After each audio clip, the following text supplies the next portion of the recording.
성경 1145쪽입니다. 예레미야 애가 2장 11절부터 마지막 22절까지 말씀을 저와 여러분이 한 절씩 교독하십니다. 11절부터입니다. 내 눈이 눈물에 상하며 내 창자가 끊어지며 내 간이 땅에 쏟아졌으니 이는 딸 내 백성이 해망하여 어린 자녀와 젖먹는 아이들이 성읍 길거리에 기절함이로다. 그들이 성읍 길거리에서 상한 자처럼 기절하여 그의 어머니들의 품에서 혼이 떠날 때에 어머니들에게 이르기를 곡식과 포도주가 어디 있느냐 하도다. 딸 예루살렘이여, 내가 무엇으로 내게 증거하며 무엇으로 내게 비유할까? 처녀딸 시온이여, 내가 무엇으로 내게 비교하여 너를 위로할까? 너의 파괴됨이 바다같이 크니 누가 너를 고쳐줄 소냐? 내 선지자들이 내게 대하여 헛되고 어리석은 묵시를 보았으므로 내 죄악을 드러내어서 내가 사로잡힌 것을 돌이키지 못하였도다. 그들이 거짓 경고와 미혹하게 할 것만 보았도다. 모든 지나가는 자들이 다 너를 향하여 박수치며 딸 예루살렘을 향하여 비웃고 머리를 흔들며 말하기를 온전한 영광이라, 모든 세상 사람들의 기쁨이라, 일컫던 성이 이 성이냐 하며 내 모든 원수들은 너를 향하여 그들의 입을 벌리며 비웃고 이를 갈며 말하기를 우리가 그를 삼켰도다. 우리가 바라던 날이 과연 이 날이라. 우리가 얻기도 하고 보기도 하였다 하도다. 여호와께서 이미 정하신 일을 행하시고 옛날에 명령하신 말씀을 다 이루셨으며 긍휼히 여기지 아니하시고 무너뜨리사 원수가 너로 말미암아 즐거워하게 하며 내 대적자들의 뿔로 높이 들리게 하셨도다. 그들의 마음이 주를 향하여 부르짖기를 딸 시온의 성벽아, 너는 밤낮으로 눈물을 강처럼 흘릴지어다. 스스로 쉬지 말고 내 눈동자를 쉬게 하지 말지어다. 초저녁에 일어나 부르짖을지어다. 내 마음을 주의 얼굴 앞에 물 쏟듯 할지어다. 갓길 어귀에서 줄여 기진한 내 어린 자녀들의 생명을 위하여 주를 향하여 손을 들지어다 하였도다. 여호와여, 보시옵소서. 주께서 누구에게 이같이 행하셨는지요? 여인들이 어찌 자기 열매 곧 그들이 낳은 아이들을 먹어오며 제사장들과 선지자들이 어찌 주의 성소에서 죽임을 당하오리이까? 늙은이와 젊은이가 다 길바닥에 엎드려져 싸우며 내 처녀들과 내 청년들이 칼에 쓰러졌나이다. 주께서 주의 진노의 날에 죽이시되 긍휼히 여기지 아니하시고 도륙하셨나이다. 주께서 내 두려운 일들을 사방에서 부르시기를 절기 때 무리를 부름같이 하셨나이다. 여호와께서 진노하시는 날에는 피하거나 남은 자가 없나이다. 내가 낳아 기르는 아이들을 내 원수가 다 멸하였나이다. 아멘. 할렐루야. 네, 은혜 자리에 나오신 여러분 위에 주님의 축복과 은혜가 함께하기를 간절히 바랍니다. 에레미야 애가 2장에서 우리가 살펴봤던 특징은 진노라는 말이 많이 표현되는 거예요. 진노, 진노화사 뭐 그런 거죠. 그래서 마지막 부분에는 또 이제 부르짖는다 그런 표현들이 많이 소개됩니다. 오늘 우리가 읽은 2장 11절부터 마지막 절까지는 선지자의 슬픔, 그리고 그 예루살렘의 처참한 참상을 고발하는 그런 성경이라고 말할 수 있습니다. 그런데 그 망해가는 예루살렘의 그 참상을 바라보는 에레미야 선지자의 눈물이 끊어지지 않습니다. 너무나 눈물을 많이 흘려서 눈이 염증이 생길 정도로 그런 그걸 바라보며 통곡하고 또 그 백성에게 너희가 기도하고 회개할 것을 요청하고 있습니다. 이 모든 것은 하나님이 정하신 일이고 하나님이 이미 명령하신 것을 이루었지만, 그래서 이방 민족들은 마치 자기들이 그걸 보고 자기들이 이스라엘을 삼킨 것처럼 즐거워하지만 이 모든 일은 하나님으로부터 시작되었고 또 하나님이 그렇게 심판하고 계시는 것입니다.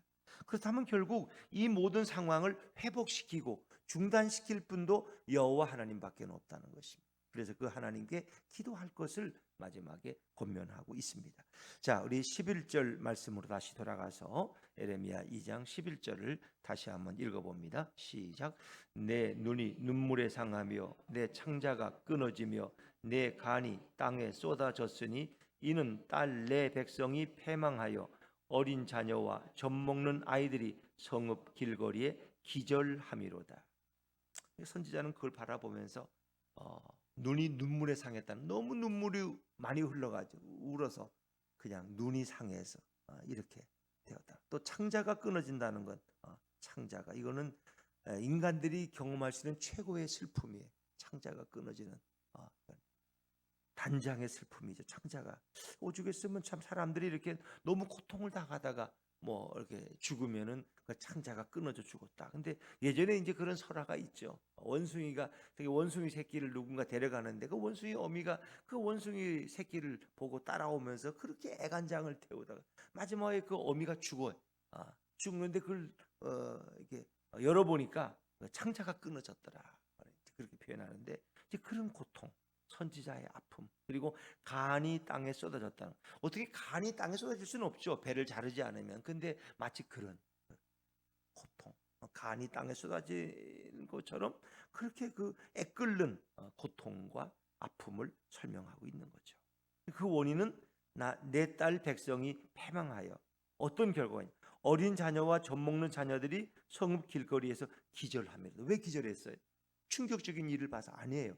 그들이 굶주려서, 엄마의 젖을 빨지 못해서, 먹지 못해서 그들이 다 혼미하고 기절해 버렸다. 그러니까 이 전쟁이 나면 제일 슬픈 게 아이들이 먹을 게 없을 때, 엄마가 전쟁에 죽고 엄마의 젖을 빨지 못해, 또 젖을 빨아도 젖이 나올 게 없어요. 그럴 때 그걸 바라보는 모두의 고통은 이루 말할 수 없어요. 왜 이런 일이 왜 왔나? 왜 우리에게 이런 아픔이 왔나? 이 아이들이 무슨 죄가 있다고 먹지 못해서 굶어 죽어 가야 되나? 근데 이 모든 것은 어른들의 죄야. 하나님의 말씀을 무시하고 선지자의 경고를 짓밟아 버린 그들의 죄악이 오늘의 이 어린 아이들의 참상을 가져왔다는 거예요. 이걸 바라보는 선지자의 애간장이 끊어지는 그런 아픔을 에레미야는 눈물로 호소하고 있는 것입니다. 자, 구체적인 내용이 12절로 이어지죠. 아이들의 그 굶주림 12절입니다. 12절 시작. 그들이 성읍 길거리에서 상한 자처럼 기절하여 그의 어머니들의 품에서 혼이 떠날 때에 어머니들에게 이르기를 곡식과 포도주가 어디 있느냐 하도다. 아이들이 무슨 포도주를 찾겠어요? 이거는 이제 문학적인 표현이에요. 내가 먹을 양식이 어디 있냐고. 애들은 그렇게 중얼거리면서 엄마의 품에서 죽어간다는 거예요. 굶주려서. 그럼 상상해 보세요. 전쟁이라는 걸 누가 좋아해요? 전쟁은 이런 비극이에요. 근데 그 전쟁의 배후에는 인간의 악이 있다는 거예요. 푸틴의 악이 있고, 그래서 그 많은 러시아와 우크라이나의 죄 없는 어린 아이들이 길거리에 쏟아지고 부모를 잃고 이 전쟁의 참상을 겪는 거예요. 푸틴이라는 한 악한 자의 그 욕심 때문에 결국은 수많은 사람들이 이 고통을, 안 당해도 당할 고통을 당하고, 결국 이 모든 배후에는 인간의 죄가 있다는 거예요. 그래서 아이들은 기절해버리고 엄마의 품에서 혼이 떠날 때, 그 생명이 떠날 때 뭐 중얼거리면서 죽는 거예요. 엄마, 내 빵은 어디 있어? 난 언제 빵을 먹어? 그러면서 그 아이들은 숨을 거두는 이런 참상을 에레미야는 지금 목도하고 있다는 거예요. 그러니까 우리가 참 함부로 말할 게 아닌 거예요. 이 전쟁의 참상은 겪어보지 않은 사람들은 모르는 거예요. 전쟁의 참상. 그래서 전쟁이 일어나면 안 된다는 것이고, 우리가 힘을 길러야 된다는 것이고, 하나님을 의지해야 된다는 걸 대개 이제 6.25를 경험한 어른들은 그걸 너무 뼈저리게 느끼는, 전쟁의 참상과 비극이 어떤 건지. 근데 젊은 세대는 그걸 모르니까 뭐 전쟁 나면 무슨 뭐 영화 보듯이 얼마나 멋있겠느냐 말이에요. 요즘은 이게 잘못된 거죠. 우리가 정신 차리지 않으면 우리에게 그런 일이 도래하지 않는다고 누가 장담할 수 있겠습니까? 그래서 그 엄청난 이 고통을 누구도 이건 막을 수가, 왜? 하나님이 정하시고 실행하시기 때문에. 그래서 예루살렘 딸 시온이라는 표현인데 이거는 이제 애칭이에요. 예루살렘 성을 너무너무 사랑하시는 하나님의 마음, 이 시온을 너무너무 사랑하시는 하나님의 표현이 딸 예루살렘, 딸 시온이야. 그래서 아들보다도 딸이 더 이쁘잖아요. 고명딸이라 그러는, 이런 딸을 바라보는 심정이 하나님의 심정이고, 그 선지자가 하나님의 심정을 대변하고 있는 거예요. 너희를 고쳐주고 너희를 회복시킬 자가 없다는 거예요. 지금 이 땅에는. 13절 말씀은 제가 읽죠. 딸 예루살렘이여, 내가 무엇으로 내게 증거하며 무엇으로 내게 비유할까? 처녀 딸 시온이여, 내가 무엇으로 내게 비교하여 너를 위로할까? 너의 파괴됨이 바다같이 크니 누가 너를 고쳐줄 소냐? 그 지금 참상과 그 고통은 바다보다 더 커서 어떻게 이걸 누가 막아줄 자가 없다는 거예요. 하나님 외에는 중단시킬 자가 없는. 근데 하나님이 작정하고 하시기 때문에. 근데 돌아보면 결국 이 모든 원인이 어디에 있느냐? 뭐 인간의 죄악이지만 거기에 한 부분의 원인을 제공한 사람들이 거짓 선지자들, 참 목회자들, 말씀을 가르치는 자들, 성경 교사들, 이들이 책임이 얼마나 크냐. 14절 말씀을 같이 읽어볼까요? 14절입니다. 14절 시작. 내 선지자들이 내게 대하여 헛되고 어리석은 묵시를 보았으므로 내 죄악을 드러내어서 내가 사로잡힌 것을 돌이키지 못하였도다. 그들이 거짓 경고와 미혹하게 할 것만 보았도다. 선지자들이 뭘 보았어요? 헛되고 어리석은 묵시를 봤어요. 잘못된 묵시를 봤어요. 그리고 어리석은 묵시를 보아요. 그건 어리석다는 것은 그릇된 하나님의 뜻이 아닌 그런 묵시를 그들이 어디서 보아가지고 그걸 갖다가 백성들에게 얘기한 거예요. 그래서 그것 때문에 그 백성들의 죄악을 드러내지를 못했어요. 그러니까 진짜 선지자라면 그 주전 8세기에 타락해가는 이스라엘의 모습을 바라보면서 그들이 사람들을 팔고 사고 힘 있는 자는 약한 자를 괴롭히고 권력자들은 가난한 자를 이렇게 강탈하는 이런 그 참상을 그가 고발하고 그 백성에게 회개를 촉구해야 되는데 이 거짓 선지자는 그 죄악을 드러내지 않았어.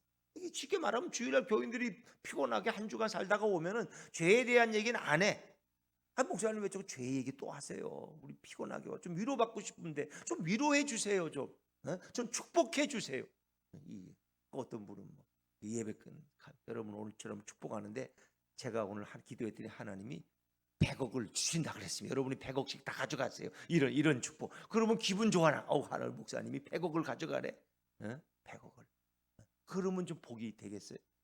어떻게든 위로해주는 그런 걸 사람들은 바래요. 위로받기를. 근데 지금 이스라엘 참사는 그게 아니에요. 너의 죄악을 드러내야 돼. 그 죄악을 드러내서 이걸 돌이켜야 되는데 돌이킬 메시지가 없는 거예요. 사로잡힌 걸 돌이키지 못한 이유가 죄악을 드러내지 못한 회개를 촉구하지 못했기 때문에 그들이 거짓 경고와 미혹하게 할 것만 보았도다. 거짓 경고. 그러니까 그들은 계속해서 이런 위기 속에서도 뭘 얘기했어요? 평안이다. 이게 전쟁이 없어. 무슨 바벨론이 우리를 쳐들어와? 애굽이 있어. 걱정하지 마. 그런 거 괜히 그 에레미야가 그 미친 놈이 엉뚱한 말 하고 다니는 거야. 이렇게.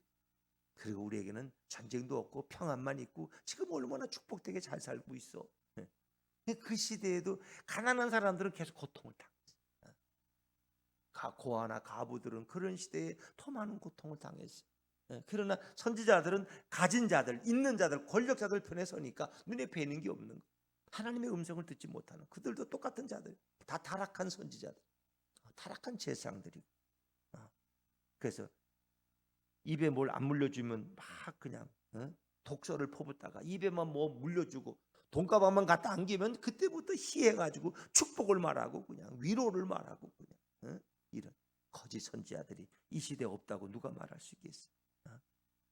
이러것만 거짓 선지자들이 거짓 예언을 했기 때문에 이 백성이 오늘 여기까지 회개하지 않고 왔기 때문에 이런 참상을 당했다. 그러니까 이제 이웃 나라들이 15절 16절에 보면은 그들이 지나가면서 이 성을 비웃는 거예요. 하나님을 섬긴다는 너들이 결국 그 꼴을 당하는구나 하면서 그들이 비웃는 모습이 나오는데, 자 15절 16절 말씀 이어서 이어갑니다. 읽겠습니다. 시작.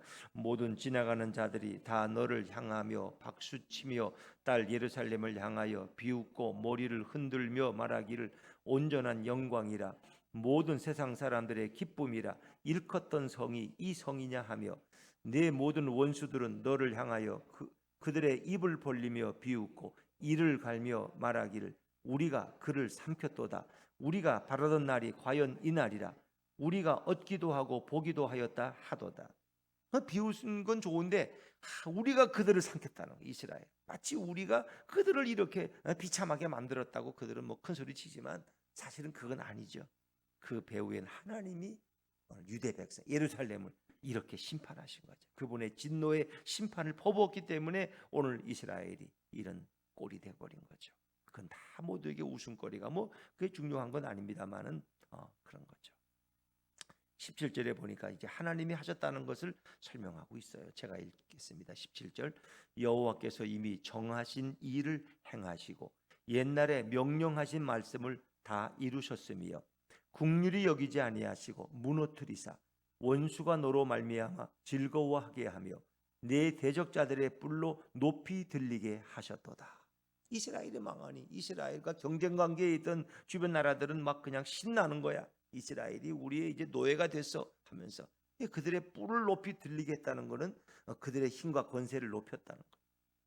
그러니까 대적자들이 얼마나 좋아해요. 근데 이 모든 배후는 하나님이 하셨다. 하나님이 이미 정하신 일이었고 하나님이 그 정하신 일을 행하신 것이고 예전에 수많은 선지자들을 통해서 경고하고 명령하신 말씀을 지금 이루신 거예요. 이 모든 것은 반란은 다 하나님이 이미 경고하신 말씀이 이루어졌는데 이방 민족들은 마치 자기들이 뭐 그렇게 한 것처럼 그들은 큰 소리 치지만 결국 그 다음에 이스라엘이 심판당하면 그 다음에 모압, 암몬, 뭐 주변 블레셋 이런 나라들이 다 또 심판을 받게 돼 있죠. 그들도 교만하면 똑같은 결과를 가져오는 거예요. 그래서 자 이런 상황에 이제 대안이 없어요. 대안이 뭐냐? 선지자는 이 백성에게 권하는 게 있어요. 하나님 앞에 부르짖어야 된다. 부르짖는 거 외에는 방법이 없다는 거예요. 18절 말씀 18절입니다. 시작.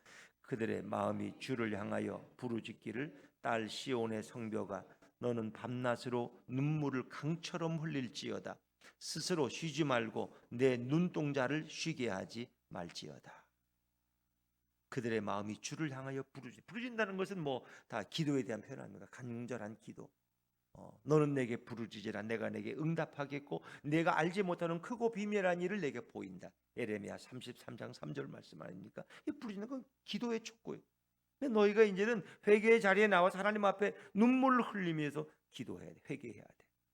근데 부르짖기를 어떻게 부르짖느냐? 밤낮으로 밤낮으로 방관하저로 부르짖어야 되고 그리고 눈물을 흘리면서 부르짖으라는 거예요. 이 눈물 흘린다는 건 회개 기도. 눈물로 기도. 왜? 하도 가식적인 기도를 우리는 많이 하니까 형식적인 기도를 마음에도 없는 기도를 너무나 많이 해.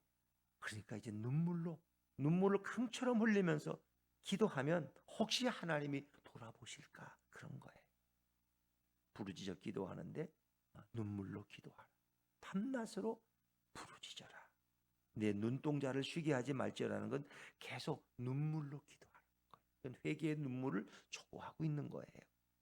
자, 19절도 계속해서 기도에 대한 표현입니다. 기도를 권면하고 있어요. 19절 말씀도 한번 읽어보십니다. 시작. 초저녁에 일어나 부르짖을지어다. 내 마음을 주의 얼굴 앞에 물쏟듯 할지어다. 갓길 어귀에서 줄여 기진한 내 어린 자녀들의 생명을 위하여 주를 향하여 손을 들지어다 하였도다. 지금도 먹을 게 없어서 굶어 죽어가는 그 어린이들을 위해서 기도하라는 거예요. 지금이라도. 근데 초저녁에 일어나서 초저녁은 이스라엘 백성들은 하루를 뭐 이렇게 사경으로 나누는데 초저녁은 저녁 6시부터 뭐 10시 뭐 이런 정도 시간입니다.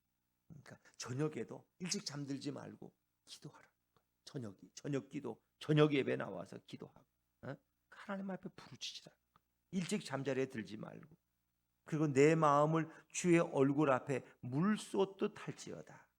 이 물쏟듯 한다는 것은 아주 전적인 의지, 하나님만을 바라보고 마치 이스기야가 생명이 다했을 때 병들었을 때 벽을 향해서 눈물로 그가 회개하며 기도했던 것처럼 내 마음을 주의 얼굴 앞에 두고 마음을 다해서 얼굴 앞에 주님을 바라보면서 주님 앞에서 내 마음을 다하여 내 마음과 목숨과 뜻을 다하여 기도하라는 것입니다. 근데 무엇을 위해서? 굶주려 죽어가는 아이들을 위해서 기도하라.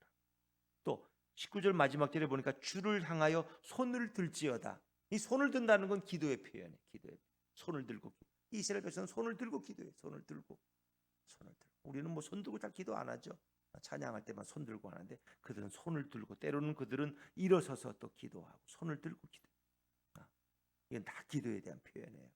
이 기도만이 이 모든 재난에서 그 어린 생명들을 보호할 수 있다는 거예요. 그러면서 이제는 그렇게 권면하던 에레미야가 자신이 직접 하나님 앞에 또 간곡하게 탄원하는 기도를 드려요. 하나님, 도대체 어떻게 이럴 수가 있습니까? 에레미야의 탄식의 기도인데, 자 20절 말씀을 같이 읽습니다. 20절입니다. 시작. 여호와여 보시옵소서, 주께서 누구에게 이같이 행하셨는지요? 여인들이 어찌 자기 열매 곧 그들이 낳은 아이들을 먹어오며 제사장들과 선지자들이 어찌 주의 성소에서 죽임을 당하오리까? 그러니까 뭐 제사장 선지자들이 다 성전에서 죽임을, 성전에 몰아놓고 다 죽임.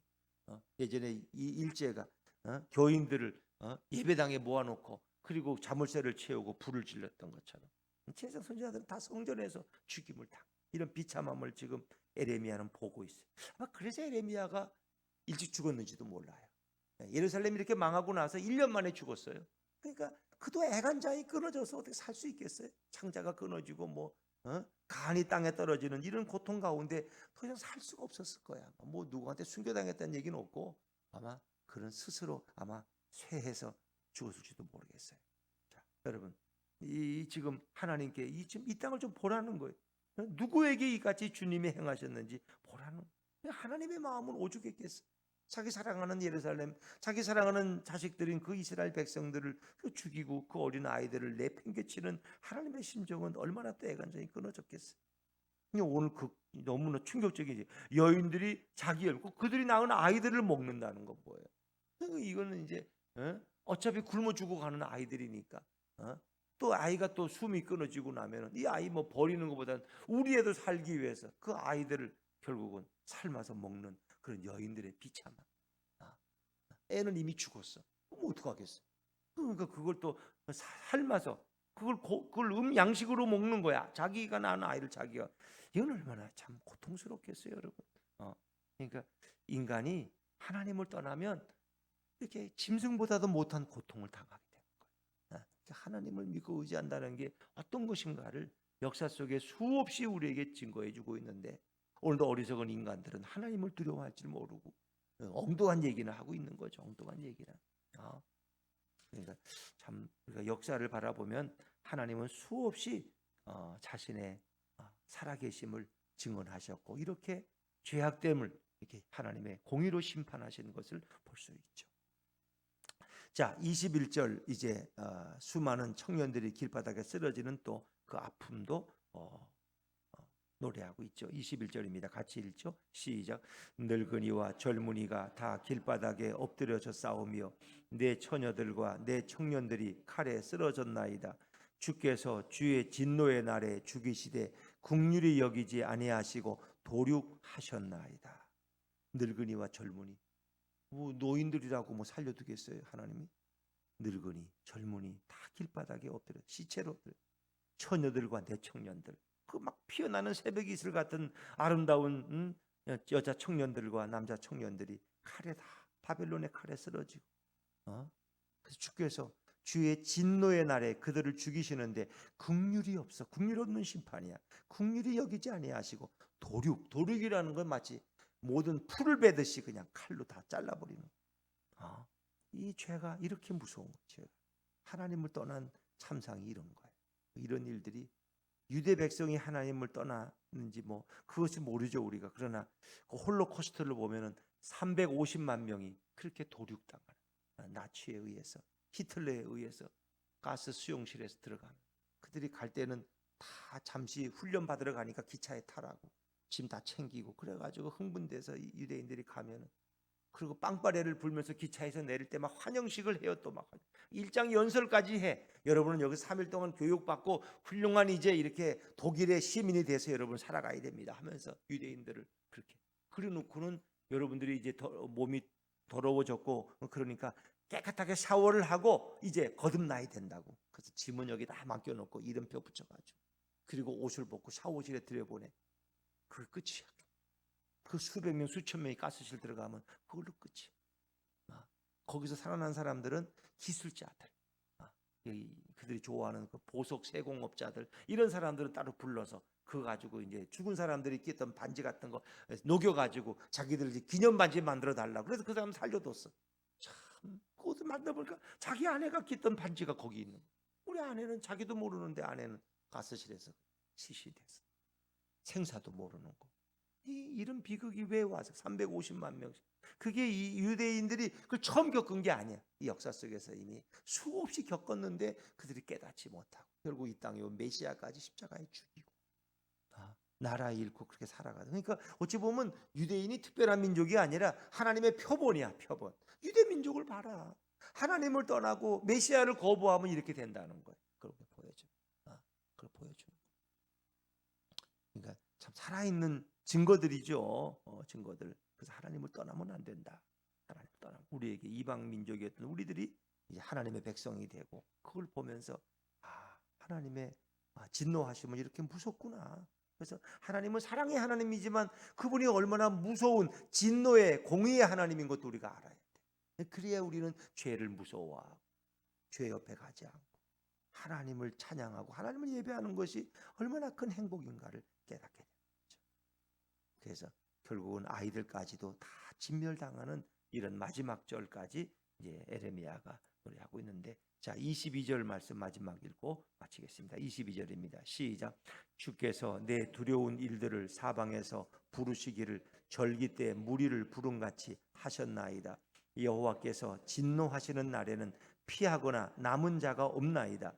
내가 낳아 기르는 아이들을 내 원수가 다 멸하였나이다. 또 아이들이 살아남은 애들은 결국 원수에 의해서 아이들도 다 죽임을 당합니다. 그래서 오늘 21절 22절에도 주의 진노의 날에 여호와께서 진노하시는 날에는 피하거나 남은 자가 없나이다. 하나님의 진노는 이렇게 무서운 거예요. 그렇다고 뭐 공포의 하나님을 여러분에게 조장하는 게 아니라 하나님은 공의의 하나님이시다. 죄에 대해서. 그러나 하나님은 동시에 사랑의 하나님이시다. 그래서 이런 말씀들을 보면은 예수님의 그 사랑이 얼마나 큰 거를 깨닫는 거예요. 이런 진노로 우리 모두는 다 이렇게 죽어야 되지만 예수님이 십자가에서 베푸신 그 보혈을 흘리심으로 그분의 생명값으로 우리는 그 진노를 뒤로하고 주님의 위로와 영원한 생명과 축복을 누리는 이것이 얼마나 감사한 것인가.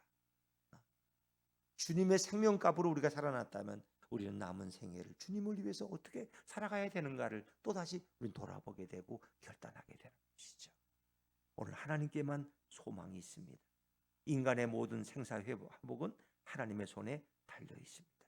진정한 회개 없이는 은혜와 긍휼을 기대할 수 없습니다. 오늘도 우리가 이 민족의 참상을 바라보면서 주님 앞에 이 백성의 죄악을 나의 죄인 것처럼 회개하고 통회하면서 주님의 긍휼을 구하는 오늘 우리 모두의 기도가 될 수 있기를 주의 이름으로 축원합니다.